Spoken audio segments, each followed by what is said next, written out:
En France, l'humour sur scène a connu une trajectoire bien différente.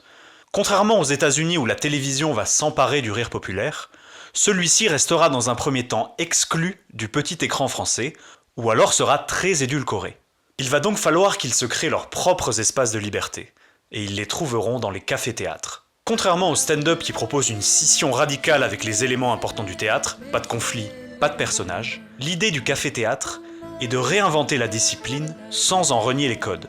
Le mouvement des cafés-théâtres démarre dans les années 60 et est un espace de liberté absolue pour les artistes qui sont bien souvent laissés à la porte du théâtre traditionnel.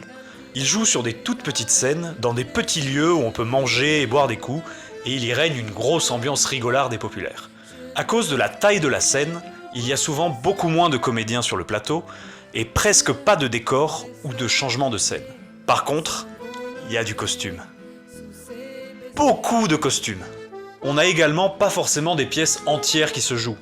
On peut avoir des courts sketchs, des monologues, des chansons qui s'enchaînent toute la nuit.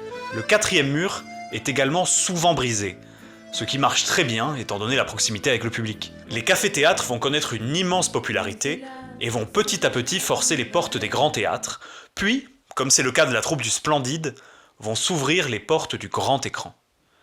C'est donc dans ce contexte précis que le seul en scène comique va connaître une immense popularité et va se structurer. Bah bon, et pourquoi?